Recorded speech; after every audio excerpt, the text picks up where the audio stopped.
இனியவர்களே வணக்கம். திருவழிபாட்டு திருவிவிலிய வாசிப்பிற்கு உங்களை அன்போடு வரவேற்கிறேன். இன்று ஆண்டின் பொது காலம் 15ஆம் ஞாயிறு. இறை வார்த்தையும் நம் வார்த்தையும் என்னும் தலைப்பில் இன்றைய வாசகங்களை நாம் புரிந்து கொள்வோம். இன்றைய முதல் வாசகம் இறைவாக்கினர் எசாயா நூலிலிருந்து நமக்கு தரப்பட்டுள்ளது. எசாயா அலகு 55, அருள் வாக்கியங்கள் 10 மற்றும் 11. இறைவாக்கினர் எசாயா நூலை 3 பெரும் பகுதிகளாக பிரிக்கிறார்கள் விவிலிய ஆய்வாளர்கள்.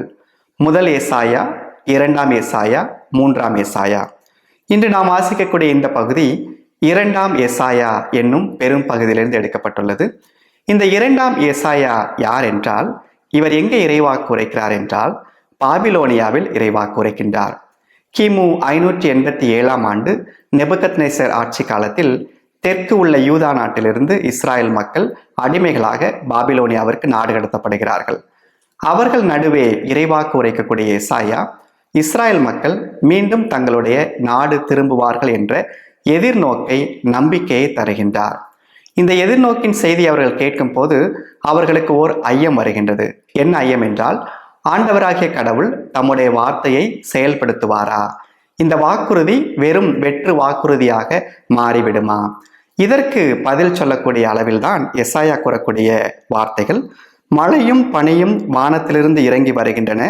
அவை நிலத்தை நனைத்து முளை அரும்பி வளரச் செய்து விதைப்பவனுக்கு விதையையும் உண்பவனுக்கு உணவையும் கொடுக்காமல் அங்கு திரும்பி செல்வதில்லை. சாதாரண மழையும் பனியும் இந்த உலகத்தில் மாற்றத்தை ஏற்படுத்தும் என்றால், கடவுளுடைய வார்த்தையும் ஏற்படுத்தும் என்பது இறைவாக்கினர் தரக்கூடிய செய்தி. இரண்டாவது, இயற்கையில், காலநிலையில், தட்பவெப்ப நிலையில் ஒன்று மற்றொன்றுக்கு சுழற்சியாக நடந்து கொண்டே இருக்கின்றது. அன்றைய சமகால மக்கள் இயற்கை நிகழ்வுகளை பார்த்து தங்களுடைய வாழ்வை நெறிப்படுத்திக் கொண்டார்கள். இப்போ இயற்கை வாழ்விலேயே ஒரு வகையான காரணம் காரியம் இருக்கிறது என்றால், அதே போல கடவுளுடைய வார்த்தையும் செயலாக மாறும் என்பது இங்கே இறைவாக்கினர் தரக்கூடிய செய்தி.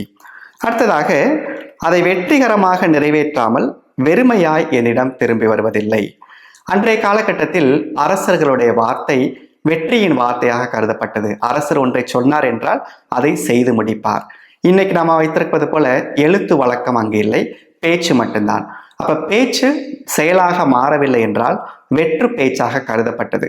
அது அரசருடைய பேச்சாக இருந்தாலும் சாதாரண மக்களுடைய பேச்சாக இருந்தாலும். அந்த வகையில் இஸ்ராயல் மக்களுக்கு எசாயா தரக்கூடிய செய்தி என்னவென்றால், ஆண்டவர் வெற்று வார்த்தைகளை பேசக்கூடியவர் அல்ல. அவர் ஒவ்வொரு வார்த்தையும் வெற்றியாக செயலாக மாற்றுபவர். அவரிடம் வெறுமை என்பதே இல்லை. இப்படியாக இஸ்ராயல் மக்கள் கொண்டிருந்த ஐயத்தை எசாயா களைகின்றார். அடுத்ததாக இன்றைய பதிலுரை பாடல் திருப்பாடல் 65.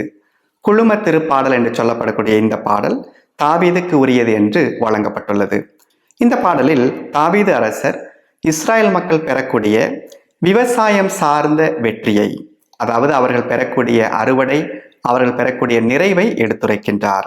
இங்கே மண்ணுலகை பேணி அதன் நீர்வளத்தையும் நிலவளத்தையும் பெருக்கினீர் என்று ஆண்டவராகிய கடவுள் தரக்கூடிய ஆசிரை அவர் குறிப்பிடுகின்றார்.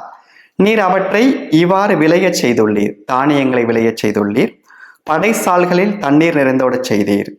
ஆண்டு முழுவதும் உமது நலத்தால் முடிசூட்டுகின்றீர். உம்முடைய வழிகள் எல்லாம் வளம் கொளிக்கின்றன. இப்படியாக ஆண்டவராகிய கடவுள் தரக்கூடிய மேன்மையை, விவசாயம் சார்ந்த மேன்மையை, அறுவடையை, நிறைவை தாவீது அரசர் பாடுகின்றார்.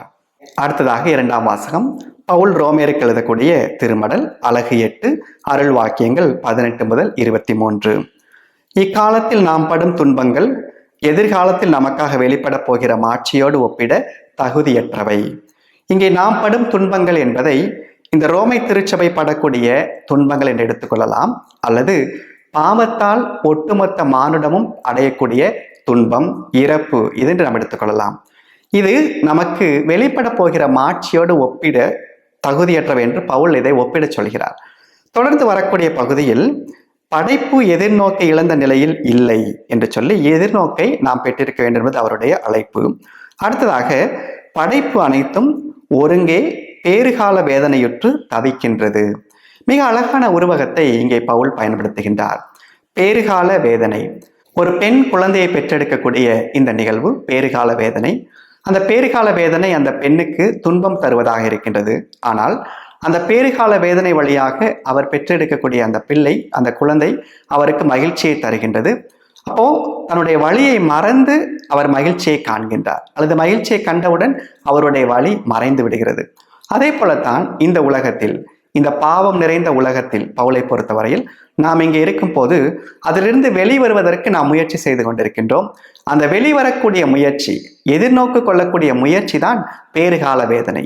அதை முதல் வாசகத்தை நம்ம இணைத்து பார்க்கும் போது, இஸ்ராயல் மக்கள் பாபிலோனில் அடிமைப்பட்டு கிடக்கிறாங்க, மீண்டும் போவோம் தங்களுடைய நாட்டிற்கு என்ற எதிர்நோக்கை தருகிறார்.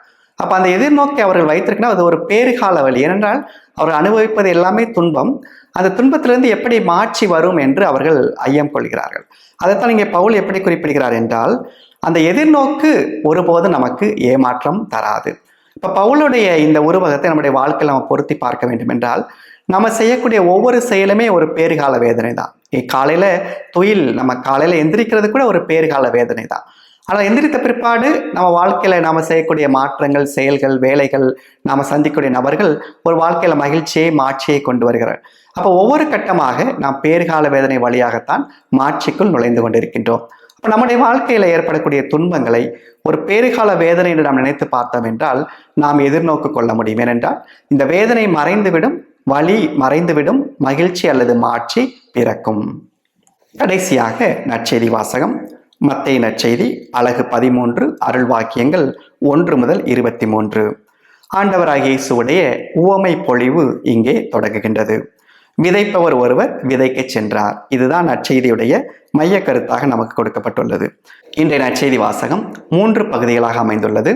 விதைப்பவர் எடுத்துக்காட்டு, எடுத்துக்காட்டுகள் அல்லது உவமைகளின் நோக்கம், விதைப்பவர் எடுத்துக்காட்டின் இயேசு தரக்கூடிய பொருள். முதலில் விதைப்பவர் எடுத்துக்காட்டு. விதைப்பவர் ஒருவர் விதைக்க சென்றார் என்று இந்த உவமையானது தொடங்குகின்றது. மத்தேயு நற்செய்தியில் விண்ணரசுக்கான உவமைகள் 7 உள்ளன. அதில் முதல் உவமைதான் இது. விதைப்பவர் ஒருவர் விதைக்க சென்றார். இன்னைக்கு நம்ம ஊர்ல விதை விதைக்கும் போது நாம் என்ன செய்யறோம்? முதல்ல நிலத்தை நாம் உழுகிறோம். உழுத பிற்பாடு நிலத்தை நாம் விதைக்கின்றோம். நம்முடைய விதை விதைத்தல் எப்படி இருக்கின்றது என்றால், விதையை நாம் விதைத்து, அதாவது ஒவ்வொரு விதையாக எடுக்கின்றோம் அல்லது விதைகளை தூவுகின்றோம். பெரும்பாலும் அதை மூடி விடுகின்றோம், விதை விதைத்த பிற்பாடு அந்த மண்ணை வைத்து. ஆனால் இஸ்ராயல் மக்களுடைய வாழ்வியலில் பார்க்கும்போது அங்கே 2 வகையான விதை விதைத்தல் இருந்தது. முதல் விதைத்தல் நம்முடைய ஊரில் இருப்பது போல. இரண்டாவது விதை விதைத்தல் என்னவென்றால், முதலில் நிலத்தின் மேல் விதைத்து விடுவார்கள், விதைத்த பிற்பாடு உழுவார்கள். அப்ப உழும்போது என்ன ஆகும்? வெளியில் இருக்கக்கூடிய விதை உள்ளே சென்றுவிடும். அப்படிப்பட்ட ஒரு நிகழ்வு தான் இங்கே நடக்கின்றது. ஒரு விதைப்பவர் விதையை எடுத்துக்கொண்டு அப்படியே தூவிக்கொண்டே செல்கிறார். செல்லும் போது சில விதைகள் வழியோரமாய் விழுகின்றன. முதல் வகையான நிலம். இரண்டாவது ஆழமற்ற கற்பாறையான நிலம். மூன்றாவது முச்செடிகள் நடுவில். நான்காவது நல்ல நிலம். இந்த நல்ல நிலத்திலும் கூட பார்க்கின்றோம் 3 வகையான பதிலிருப்புகள் இருக்கின்றன. சில விதைகள் 100 மடங்கு, சில விதைகள் 60 மடங்கு, சில விதைகள் 30 மடங்கு கொடுக்கின்றன. இதை முதலில் இயேசுவே உவமையாக சொல்கிறார். இரண்டாவது பகுதியில் உவமைகளின் நோக்கத்தை இயேசு எடுத்துரைக்கின்றார்.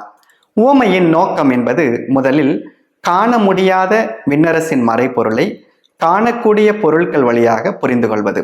இதை சாதாரணமாக உருவகம் என்று பார்க்கும்போது, எடுத்துக்காட்டாக சிம்சோன் ஒரு சிங்கம் என்று சொல்கிறோம் என்றால், சிம்சோன் சிங்கம் போன்ற 4 கால்களை கொண்ட ஒரு விலங்கு என்று நாம் புரிந்து கொள்வதில்லை.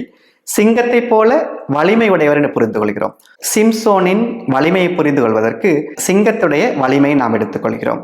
அதே போலத்தான் இங்கே இயேசு காணக்கூடிய ஒன்றிலிருந்து, விதைப்பவர் காணக்கூடியவர், அதிலிருந்து விண்ணரசுடைய மறைப்பொருளை எடுத்துரைக்கின்றார். இரண்டாவது நோக்கம் என்று பார்க்கும்போது, இயேசுடைய போதனை, வல்ல செயல்கள் சமய தலைவர்கள் நடுவே எதிர்ப்பை உருவாக்குகின்றன. அப்ப நேரடியாக விண்ணரசை பற்றி அவர் குறிப்பிடாமல் உவமைகள் வழியாக மற்றவர்களுக்கு மறைவாக இருக்கும் பொருட்டு குறிப்பிடுகின்றார். இது இரண்டாவது நோக்கம். மூன்றாவது பகுதியில் இயேசுவே இந்த உவமைக்கு காட்டக்கூடிய விளக்கத்தை நாம் வாசிக்கின்றோம். இங்கே விதைப்பவர் உவமையை பற்றி கேளுங்கள் என்று இயேசு இதற்கான பொருளை குறிப்பிடுகின்றார். இறைவார்த்தையை கேட்டும் புரிந்து கொள்ள மாட்டார்கள். இங்கே நாம மனதில் வைத்துக் கொள்ள வேண்டியது மத்தேயுடைய குழுமம் அல்லது தொடக்க கால திருச்சபை. தொடக்க கால திருச்சபையில் திருத்தூதர்கள் இறைவார்த்தையை, நற்செய்தியை அறிவிக்கிறார்கள். அறிவிக்கப்பட்ட அனைவருமே நற்செய்திக்கு பதிலிருப்பு செய்யவில்லை. ஒரு சிலர் வழியோரம் விதைக்கப்பட்ட விதைகளாக இருக்கிறார்கள். அதாவது அவர்கள் விதைத்ததை அவர் உள்ளே எடுத்துக்கொள்வதற்கு முன்பாக அழகையானது எடுத்துக்கொண்டு விடுகிறது, அல்லது பகைவன் எடுத்துக்கொண்டு விடுகிறான். இதை நம்ம இயேசுடைய சமகாலத்து மக்களோட பார்க்கும்போது சமய தலைவர்கள் அல்லது இயேசுடைய எதிர்ப்பாளர்கள், பரிசேயர்கள், மறைநூல் அறிஞர்கள், தலைவர்கள், மூப்பர்கள் எல்லாமே அவர்கள் இயேசுடைய வார்த்தையை எடுத்துக்கொள்ளவே இல்லை. அவர்களுடைய அதிகாரம் என்ற ஒரு பறவையோ ஏதோ ஒன்று அதை எடுத்து விடுகிறது. இரண்டாவது, மண் இருக்கின்றது, ஆனால் மண்ணுக்கு கீழே பாறை இருக்கின்றது. அந்த பாறையை தாண்டி கீழே நிலம் செல்ல முடிவதில்லை. ஒரு மாதிரியான ஷாலோ, மேலோட்டமான ஒரு நிலம். இதை நாம் எப்படி பார்க்கிறோம்?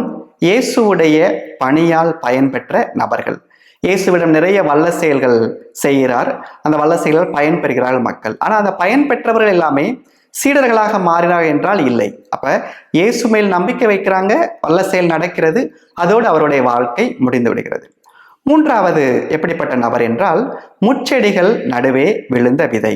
அதாவது அந்த விதைக்கு ஆற்றல் இருக்கின்றது, அந்த விதை வளர்ந்து வருகின்றது, ஆனால் முச்செடிகள் நெருக்கி விடுகிறது. அதற்கான ஒரு நல்ல எடுத்துக்காட்டு இயேசுவிடம் வரக்கூடிய ஒரு இளவல். அந்த இளவலுக்கு இயேசுவை பின்பற்ற வேண்டும் என்ற ஒரு ஆசை. ஆனாலும் இயேசு உனக்குள்ளதெல்லாம் விற்று என்று சொன்னவுடன் அவர் தாங்கிக் கொள்ள முடியவில்லை, சோகமாக செல்கிறார்.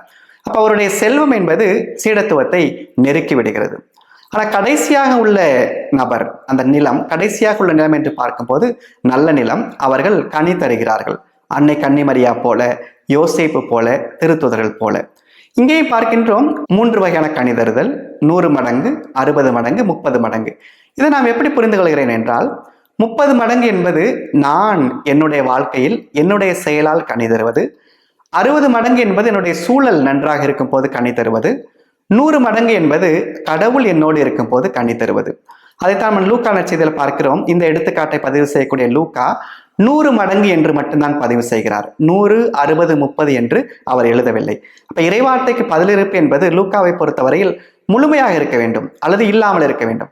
பாதியாக இருக்கக்கூடாது என்பது லூக்காவுடைய புரிதல். ஆனால் இங்கே நாம் மட்டும் கனி தந்தால் அது 30, நம்முடைய சூழல் நமக்கு உகந்ததாக இருந்தால் 60, கடவுளோடு இணைந்து நாம் கனி தந்தால் 100 என்று நாம் எடுத்துக்கொள்ளலாம். மத்தேயு நற்செய்தியாளர் இதை தன்னுடைய குழுமத்திற்கு எழுதும் போது இயேசுவுடைய வார்த்தைகள் வழியாக சொல்ல விரும்புவது என்னவென்றால், இறை வார்த்தையை கேட்கக்கூடிய மக்கள் அனைவருமே கனி தர வேண்டும், 100 மடங்கு கனி தர வேண்டும். இந்த 3 வாசகங்களையும் நாம் இணைத்து பார்க்கும் போது நாம் 3 பாடங்களை கற்றுக்கொள்கின்றோம். முதல் பாடம், இறைவார்த்தையை நாம் கேட்கின்றோம். ஆனால் இறைவார்த்தையை கேட்கின்ற நாம் அதற்கேற்ற பதிலிருப்பை தருகின்றோமா? இதற்கு நல்ல எடுத்துக்காட்டாக நான் கூற விரும்புவது புனித பெரிய அந்தோணியார். எகிப்தின் ஆதீன தலைவராக இருக்கின்றார். அவர் முதலாக ஆலயத்தில் நற்செய்தி அறிவிக்க கேட்கிறார். அவர் கேட்ட வார்த்தை என்னவென்றால், உனக்குள்ளதையெல்லாம் விற்று ஏழைகளுக்கு கொடுத்துவிட்டு என்னை பின்தொடர். அந்த வார்த்தை தனக்கே சொல்லப்பட்டதாக உணர்ந்து வெளியே உடனடியாக வீட்டிற்கு சென்று தன்னிருந்த செல்வங்களை எல்லாம் விற்று ஏழைகளுக்கு கொடுத்துவிட்டு தன்னுடைய சகோதரியை ஒரு அருட்சகோதரிகளிடம் மடத்தில் சேர்த்துவிட்டு அவர் துறவை மேற்கொள்கிறார். அன்றைய திருப்பலியில் ஏறக்குறைய 100 பேர் இருந்திருக்கிறார் வைத்துக் கொள்வோம். 100 பேருமே அதே வார்த்தையை கேட்கிறார்கள். ஆனால் ஒருவர் மட்டும்தான் அந்த வார்த்தைக்கு பதிலிருப்பு செய்கிறார். அதுதான் புனித வனத்தந்தோணியார். இன்றும் அதே போல கடவுள் நம்மோடு பேசுகிறார். விவிலியத்தின் வழியாக, இறைவார்த்தை வழியாக, மனச்சான்றின் வழியாக, நம்முடைய பெற்றோரின் வழியாக, பெரியவர்கள் வழியாக, நாம் வழிகாட்டுதல் தேடி செல்லக்கூடிய நபர்கள் வழியாக. ஆனால் இந்த வார்த்தைகளுக்கெல்லாம் நாம் கனி தரக்கூடிய அளவில் நம்முடைய செயல்பாடை மாற்றிக்கொள்ள வேண்டும், அல்லது அவை வெறும் வெற்று வார்த்தைகளாக நின்றுவிடும். இது முதல் பாடம். இரண்டாவது பாடம், நம்முடைய வார்த்தைகள் இன்று செயலாக மாறுகின்றனவா? நம்முடைய வார்த்தைக்கு ஆற்றல் உண்டு. வெற்றி என்பதை நாம் எப்படி வரையறுக்கலாம் என்றால், வெற்றி என்பது success is the shortest gap between word and action. நான் இதை செய்ய வேண்டும் என்று சொல்கிறேன், அந்த சொல்லக்கூடிய வார்த்தைக்கும் அது செயலாக மாறிய செயலுக்கும் இடையில் இருக்கக்கூடிய நெருக்கம், அது குறைய குறையதான் வெற்றி அதிகமாகும். இன்று நாம் செய்யக்கூடிய எல்லா செயலும் நாம் எண்ணி பார்ப்போம். குறிப்பாக நம்முடைய நேரத்தை நாம் பயன்படுத்துதல், வாழ்க்கை என்ற கொடையை நாம் பயன்படுத்துதல். பல நேரங்களில் இந்த நேரத்தையும் வாழ்க்கையும் நாம் வழியோரம் விதைக்கப்பட்ட விதைகளாக பறவைகளுக்கு உணவாக்கி விடுகின்றோம், அல்லது மேலோட்டமாக கனிதருகின்றோம், அல்லது முச்செடிகளால் நெருக்கிக் கொள்கிறோம். முழுமையாக கனிதர நாம் மறுக்கின்றோம். இரண்டாவது பாடம் என்னவென்றால், நம் வார்த்தைகள் கனி தர வேண்டும் செயல்களாக. அதே போல நம்முடைய வாழ்க்கை என்ற விதையை, நம்முடைய நேரம் என்ற விதையை நம்முடைய உறவு என்ற விதையை நாம் பயன்படுத்தி கனி தர வேண்டும். 3வது பாடம் இயற்கையோடு இணைந்த ஒரு வாழ்வு. இன்று வாசிக்கக்கூடிய 4 வாசகங்களுமே இயற்கை சார்ந்த உருவகங்களாக அமைந்துள்ளன. முதல் வாசகத்தில் மழையும் பனியும், 2ஆம் வாசகத்தில் படைப்பின் பேறுகால வேதனை, பதிலுரை பாடலில் ஆண்டு முழுவதும் கடவுள் தரக்கூடிய அறுவடை, நற்செய்தி வாசகத்தில் விதைப்பர் விதைக்கூடிய விதையும் நிலங்களும். நம்முடைய வாழ்க்கை இயற்கையோடு இணைந்த வாழ்க்கையாக மாற வேண்டும். இன்றைய தொழில்நுட்ப காலத்தில் இயற்கையிலிருந்து நாம் கொஞ்சம் கொஞ்சமாக தூரமாக கொண்டே வருகின்றோம். இயற்கை வெறும் பயன்பாட்டு பொருட்களாக பார்க்கின்றோம். ஆனால் இந்த இயற்கையோடு இணைந்த ஒரு வாழ்வை நாம் வாழும் போது இயற்கையின் சுழற்சிகள், அதைத்தான் ஸ்டாயிக் பிலாசபர்ஸ் இயற்கையோடு இணைந்த ஒரு வாழ்வு, இயற்கையின் சுழற்சி, அது எல்லாமே தம்முடைய வாழ்விலும் இருப்பதாக அவர்கள் பார்த்தார்கள். இயற்கையோடு இணைந்த ஒரு வாழ்வை அமைத்துக் கொள்ள முன்வருவோம். இனியவர்களே, இறை வார்த்தை போல நம் வார்த்தை செயலாக மாறினால் நம்முடைய வாழ்வும் பிறருடைய வாழ்வும் மேன்மையடையும். இன்றும் என்றும் இறைவன் நம்மை ஆசிர்வதிப்பாராக. ஆமென். நன்றி.